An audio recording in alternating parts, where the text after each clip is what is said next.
Hey,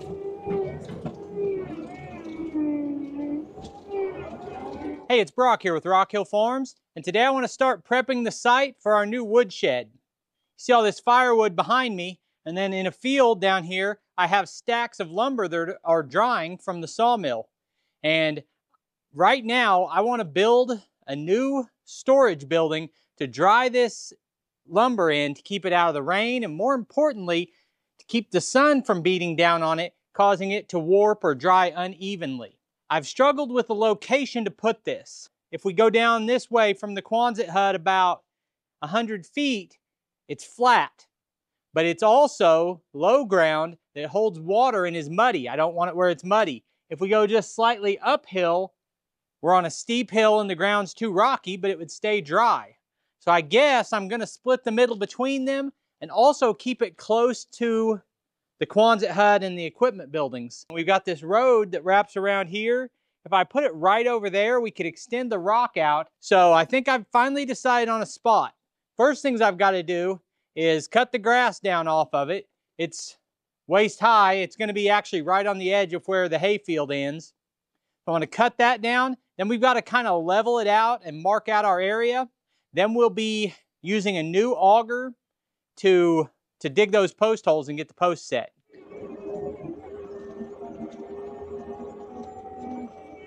So why did I do the brush cutting with the skid steer? Just convenience. It was already on the skid steer and I would have had to attach an implement on the tractor. If I was doing a whole field where time of how fast the machine moved mattered, I would switch to a tractor and do that brush cutting. But just for that, it didn't matter. Now I've got the bucket on here because I need to grade this a little bit. We're on a slope, we're on an incline, and I don't need this to be perfect, laser graded, but I'd like it to be a little more flat than it is right now. So first thing I need to do is go get a tape and mark out the general dimensions of the building so we know how big of an area to work on. So the idea is a building 36 feet long with bays that are each 12 foot.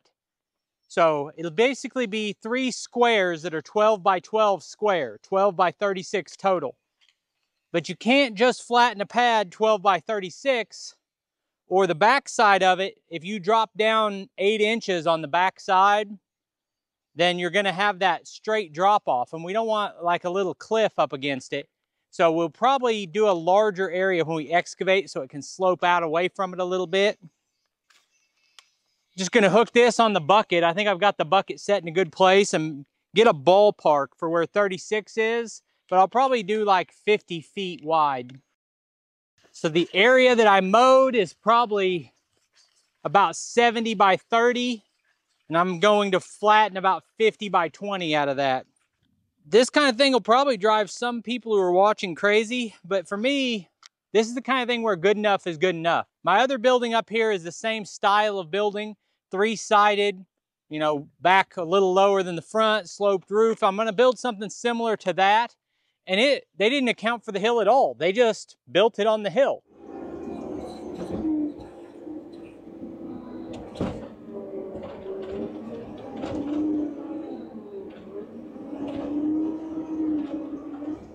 So now let's talk about my strategy in general for grading this. If you have one perfectly flat spot right here that's as big as your tracks, you can set your tracks on it, put your bucket down all the way, and tilt forward till you're just starting to dig, and then just drive, and it will grade flat. But if you don't have that flat spot, or you don't have a spot that's low enough, your first challenge is getting a flat spot to grade from. So that's my first thing, is I'm gonna try to create a spot right here around where the corner of the building will be that is flat enough to be our work point, and then work everything else off of it.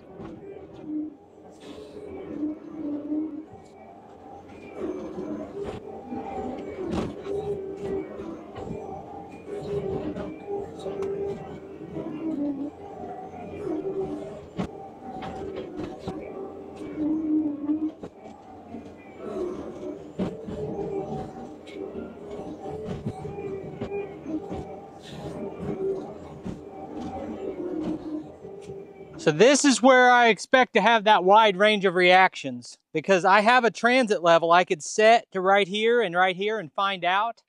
But basically, what I'm okay with is saying it's pretty good.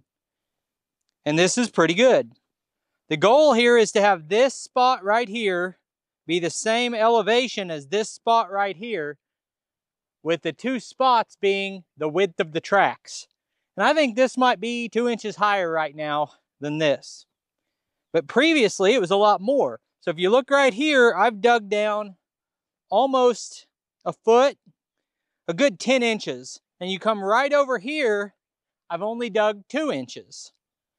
So I'm flattening this, but I personally don't feel the need for it to be perfectly flat.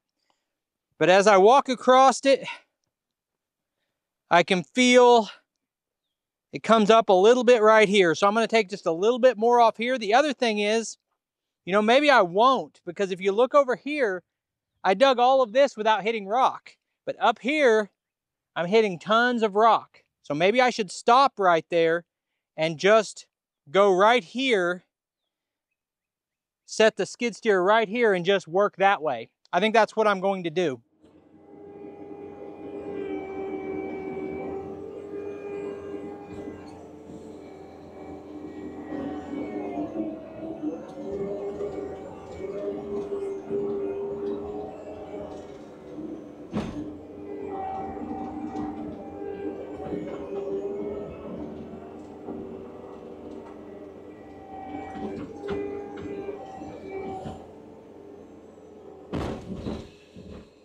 Now, if anybody moves dirt for a living and they're watching this, say, this guy doesn't know what he's talking about. Yeah, you're right, I don't. I'm explaining it because I'm the only one here. And I'm explaining what I see from my perspective. You can teach me in the comments all the things I'm doing wrong, but I think at the end of this, after a couple days out here, I will have my building set up the way I want it. So anyway, that's plenty of talking. Let's get to moving some dirt.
It's always hard to see angles on camera. So we had a slope all the way across. Now what we mostly have is a flat spot and then a steeper slope. And once I got my flat spot, I'm sure you noticed what I was doing is I set one track at the bottom and one on the top, and then just cut across that angle to make my 10 or 12 inch height drop happen in the width of the bucket, which is 78 inches. So it seems to have worked pretty well. All I will have left on this is a little bit of cleanup work if this footprint is big enough. The further this way I went, the harder it was to dig because there's more rocks. But also that's higher ground than this, so I need to dig less. So down at this end, we've only dug off about 6 inches, where down there we've dug off of 10 inches to 12 inches. Okay, we need an absolute minimum on the flat spot of 36 feet. Right here I'm at 36 feet. I might need to extend this out like 1 foot. I've scraped dirt like another 6 or 8 feet that way, but it's coming up a little bit, right around 35 feet. So at this point, I'd say this is going better than expected. I thought this might be kind of difficult, but very quickly, I have not been out here long, which is a good thing. The grandkids are coming over. We're cooking hot dogs and s'mores around a fire pit tonight. And very quickly, I've been able to put a slope on the backside, a slope out that way, a slope out this way. And I've cleared the grass off of an area 12 foot wide. I might need to strip enough grass that whenever I come around the building, I'm still on rock. And if I do that, if I strip another, say another 12 foot of grass over here, then, I don't know if you guys can see it from here, but you see the road coming around the Quonset hut. If I just extend that straight out so that we've got a T where it comes around the Quonset hut, it will be able to extend out to here, driving a straight line from the Quonset hut out here, turn, and set the materials in the building.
That went perfectly. It accomplished exactly what I wanted to, and it happened a lot quicker than I thought it would.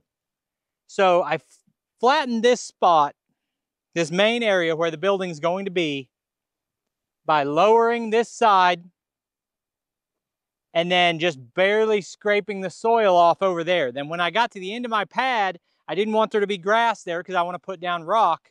So I only scraped, I didn't maintain level or take more off one side than the other. I just scraped 4 inches of sod off. So now we can cover this whole area in rock.